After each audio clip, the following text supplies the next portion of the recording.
یہ ہے قطر، سعودی عرب، بحرین اور UAE کے درمیان واقع دنیا کا سب سے امیر ترین کنٹری۔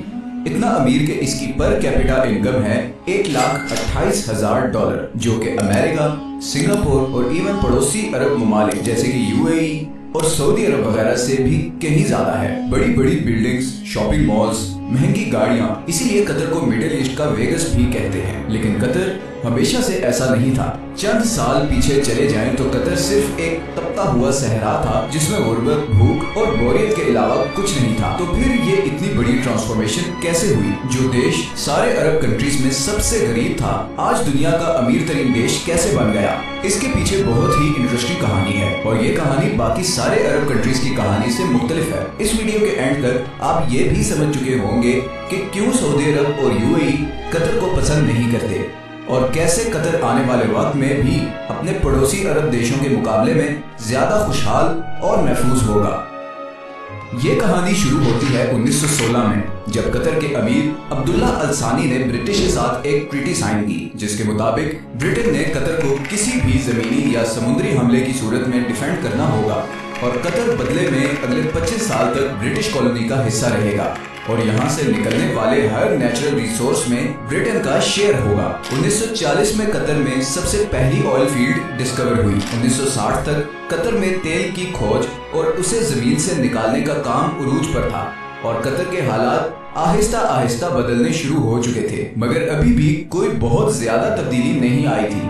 لیکن پھر 1970 میں شیل آئل کمپنی نے اس کنٹری کا سب سے بڑا خزانہ دریافت کر لیا، نارتھ فیلڈ، دنیا کی سب سے بڑی نیچرل گیس فیلڈ۔ لیکن اس زمانے میں گیس کوئی بہت زیادہ پروفیٹیبل نہیں تھی، اور اس کی وجہ یہ تھی کہ گیس کو صرف پائپ لائنز کے ذریعے ہی کسی دوسری جگہ بھیجا جا سکتا تھا، اور قطر گیس استعمال کرنے والے دیشوں سے اتنا دور تھا کہ وہاں تک پائپ لائن پہنچانا تقریباً ناممکن تھا۔ اسی وجہ سے شیل کمپنی بھی یہ گیس فیلڈ ڈسکور کر کے بھول گئی، اور یہ ڈسکوری آفیشیل ڈاکومنٹس میں ہی دب گئی۔ 1971 میں قطر کو برٹن سے آزادی مل گئی، اور وہ ایک آزاد ملک بن گیا۔ آزادی ملنے کے باوجود اگلے 25 سالوں میں بھی قطر کے حالات کوئی خاص نہیں بدلے، اور پھر آیا 1995، جب کراؤن پرنس حماد بن خلیفہ الثانی نے بغاوت کر کے اپنے ہی باپ کی حکومت کا تختہ الٹ دیا اور قطر کا امیر بن گیا۔ نئے امیر کا ایک ہی فوکس تھا، اور وہ تھا گیس۔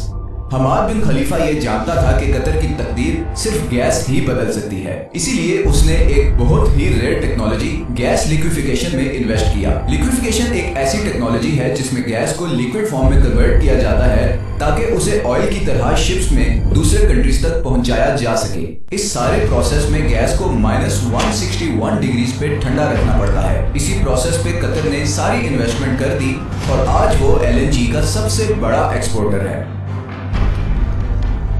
قطر سے گیس امپورٹ کرنے والے کنٹریز میں Japan, India, China, south Korea اور اسپین شامل ہیں۔ بلینز آف ڈالرز قطر میں آنا شروع ہو گئے، لیکن قطر کی تقدیر بدلنے کی ایکویشن میں تو یہ صرف ایک چھوٹا سا حصہ تھا، کیونکہ نیچرل ریسورسز تو بہت سی کنٹریز کے پاس ہوتے ہیں، انہیں ایکسپلائٹ بھی بہت سی کنٹریز کر لیتے ہیں، مگر اصل مسئلہ آتا ہے ان ریسورسز سے آنے والے پیسے کو صحیح استعمال کرنے کا، ورنہ وینیزویلا اور انگولا کا انجام ہمارے سامنے ہے۔ یہی وہ جگہ ہے جہاں قطر باقی تمام کنٹریز پر بازی لے گیا۔ قطر نے 2005 میں قطر انویسٹمنٹ اتھارٹی کے نام سے ایک کمپنی بنائی، جس کا مقصد تھا تیل اور گیس سے آنے والے پیسے کو پوری دنیا میں انویسٹ کرنا، اور اسی لیے آج دنیا کے ہر بڑے ملک اور ہر بڑی کمپنی میں آپ کو قطری انویسٹمنٹ نظر آئے گی، چاہے وہ لنڈن کے بڑے ہوٹلز، آفیسز اور اپارٹمنٹ بلڈنگز ہوں، امریکہ کے بڑے بڑے آفیسز ہوں، یا پھر ملٹی نیشنلز جیسے کہ Volkswagen, Barclays bank, Shell, Tiffany and کو،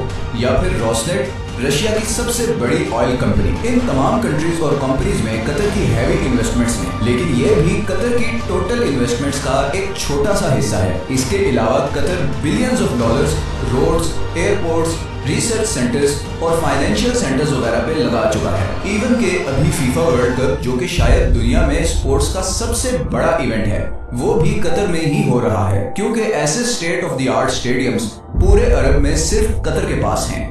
ان ساری انویسٹمنٹس کا مقصد ہے آئل اور گیس کے آلٹرنیٹ انکم سورسز کریٹ کرنا۔ اب یہ تو تھی قطر کی اکنامک سائیڈ،